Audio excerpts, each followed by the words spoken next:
സഹീഹുൽ ബുഖാരി ദർസ് 23 കിതാബുൽ ഈമാൻ. അടുത്ത ബാബു അഹബ്ബുദ്ദീനി ഇലല്ലാഹി അദ്വമുഹു.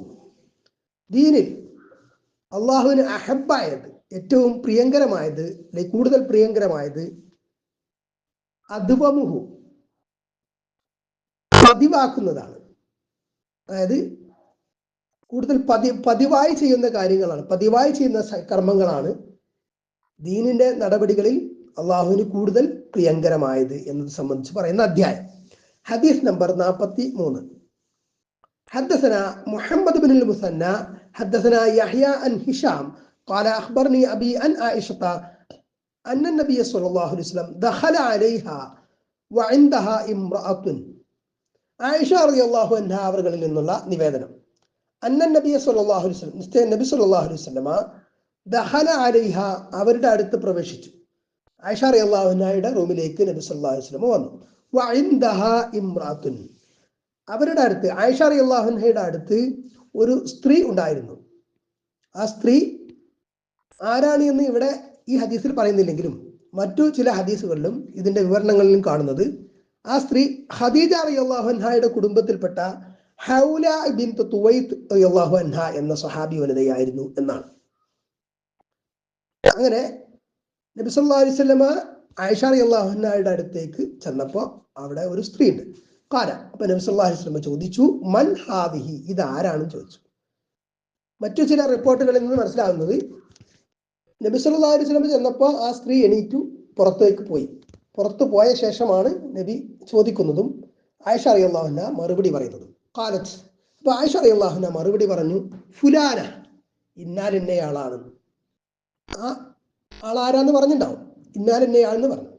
തദ്കുറു മിൻ സ്വലാത്തിഹ, അപ്പൊ ആയിഷ റളിയല്ലാഹു അൻഹ അവരുടെ, ആ സ്ത്രീയുടെ നമസ്കാരത്തെ സംബന്ധിച്ച് പരാമർശിക്കുകയായിരുന്നു.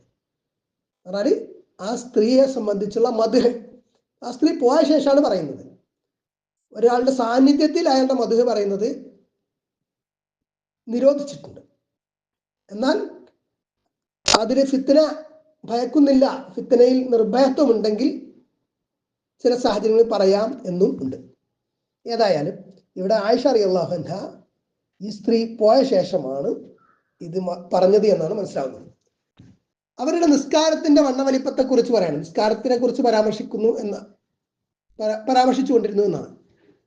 ചില ഹദീസുകളിൽ കാണാം, ആ സ്ത്രീ രാത്രി നിന്ന് നമസ്കരിക്കും, ഉറങ്ങാതെ, തീരെ ഉറങ്ങാതെ രാത്രി നമസ്കരിക്കുന്ന ആളാണ്. അതേപോലെ മദീനയിലെ ഏറ്റവും ആബിദത്തായ സ്ത്രീയാണ്, ധാരാളമായിട്ട് ഇബാദത്ത് ചെയ്യുന്ന സ്ത്രീയാണ് എന്നൊക്കെ നബി സല്ലല്ലാഹു അലൈഹി വസല്ലമയുടെ ആയിഷ റളിയല്ലാഹു അൻഹ പറഞ്ഞു എന്നാണ് മനസ്സിലാവുന്നത്. ഖാല, അപ്പൊ നബി സല്ലല്ലാഹു അലൈഹി വസല്ലം പറഞ്ഞു, സ്റ്റോപ്പ് ചെയ്യാൻ, നിർത്തൂ. അലൈക്കും ബിമാ തുതീഖൂൻ, നിങ്ങൾക്ക് കഴിവുള്ളതാണ് നിങ്ങൾ ചെയ്യേണ്ടത്, ത്വാഖത്തുള്ളത്, കപ്പാസിറ്റി, ചെയ്യാൻ പറ്റുന്ന കാര്യമാണ് ചെയ്യേണ്ടത്. ഫവല്ലാഹി, അല്ലാഹു ആണ് സത്യം, ലാ യമല്ലുല്ലാഹു ഹത്താ തമല്ലു, ലാ യമല്ലുല്ലാഹു, അല്ലാഹുവിന് മടുക്കുകയില്ല, ഹത്താ തമല്ലു, നിങ്ങൾക്ക് മടുക്കുന്നത് വരെ. എന്ന് പറഞ്ഞാൽ അള്ളാഹുവിന് മടുപ്പ് ചെടുപ്പ് എന്ന് പറയുന്ന സംഭവം ഇല്ല, അത് അള്ളാഹുവിന് മുഹാലാണ്, അസംഭവ്യമാണ്. പക്ഷെ ഇവിടെ അതൊരു മജാസിയായ പ്രയോഗം എന്ന നിലക്കാണ് എന്നും മറ്റു ചില വിശദീകരണങ്ങളൊക്കെ കാണുന്നുണ്ട്. വകാന അഹബ്ബ ദീനി ഇലൈഹി, അള്ളാഹുവിന് ദീനിന്റെ നടപടിക്രമങ്ങളിൽ ഏറ്റവും പ്രിയങ്കരമായത് മാ ദാമ അലൈഹി സ്വാഹിബു, ആ നടപടിക്രമം ചെയ്യുന്ന ആൾ, കർമ്മം ചെയ്യുന്ന ആള്, അയാള് ദാമ, പതിവായ, ദായിമായി, പതിവായിട്ട് ചെയ്യുന്ന കാര്യങ്ങളാണ്, മുദാവമത്ത് ആണ്. ഇവിടെ കർമ്മങ്ങൾ പതിവായിട്ട് ചെയ്യുന്നതാണ്, അങ്ങനെ ചെയ്യുന്നതാണ് അള്ളാഹുവിന് കൂടുതൽ പ്രിയങ്കരം. എന്ന് പറഞ്ഞാല് ഒരു ദിവസം രാത്രി കുറേ അങ്ങോട്ട് നിന്ന് നിസ്കരിച്ചു എന്ന് പറഞ്ഞാൽ 2-3 മണിക്കൂറോ 4 മണിക്കൂറൊക്കെ നിസ്കരിച്ചു, പിന്നെ അയാൾ ക്ഷീണം, അടുത്ത ദിവസം തീരെ നിസ്കാരമില്ല, രാത്രി തഹജ്ജുദ് പറ്റ ഒഴിവാക്കി.